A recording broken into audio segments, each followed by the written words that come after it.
Yeah, most of us are in multiple tasking relationships. A tasking relationship is where you task someone or they task you. Marriage,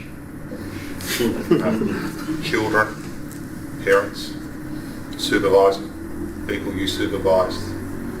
And my experience is we all have expectations of the people that we want to task. And we're good at having them, we're not very good at expressing them. And expectations are, my expectations of Mark are interesting. Having worked with them in the same office. Probably want to hear this, but At work, I said to him before, turn the lights on.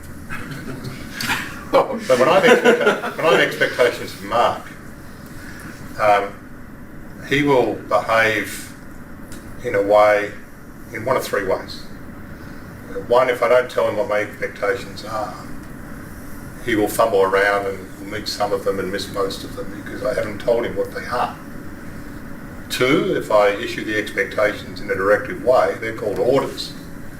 And he will behave in a minimalist way to sufficiently meet the orders so that I don't hurt him, physically or otherwise.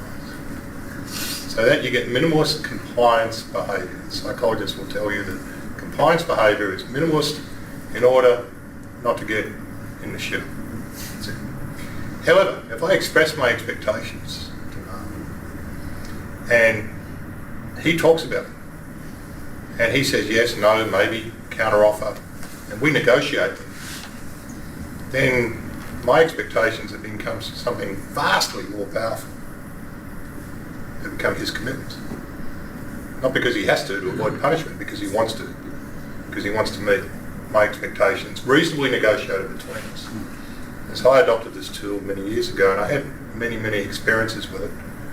One was stunning, and I'll just relay it, going on a little bit, but I'll just relay this one example. There was a project for Rio up in Gladstone called Yarwun Alumina Refinery, and productivity was all going well in steel and pipe and concrete, steel and pipe. Concrete was dreadful. We were putting in concrete, we had lots and lots and lots of concrete. We were putting in about 80,000 cubic metres of concrete. And it was taking about double the job hours it should, so the productivity was half of what it should be. So I used to visit the job every 3 months. I visited the job, I sat with the management team and I said, why is your concrete going so crappy?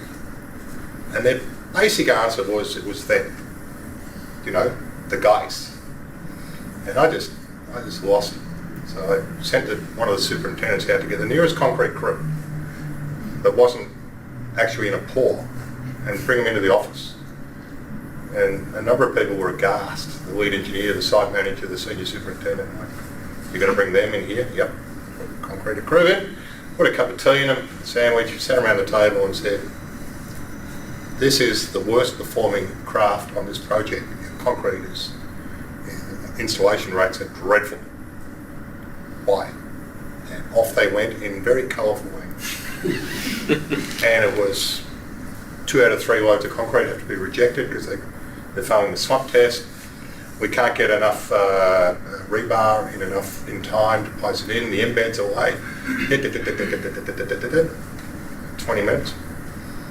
And then the lead hand said, and this is a heavily unionised workforce, he said, if you fix that, and that, we'll knock this out of the park. Thanks very much.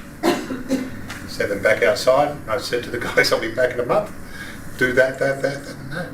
They did that, and that. Productivity of the concrete tripled. And to this day, it is a record installation rate of concrete in the whole of Bechtel worldwide. Now, what happened there is we converted expectations to commitments. That team of craftsmen and women committed that if leadership did this, they'd knock it out of the park, and they did, and that's been my experience. So, and that's the reason I invested in Fusion. I saw it as a tool to help have expectations expressed and committed to, and then delivered on. And that's the power of it in my mind.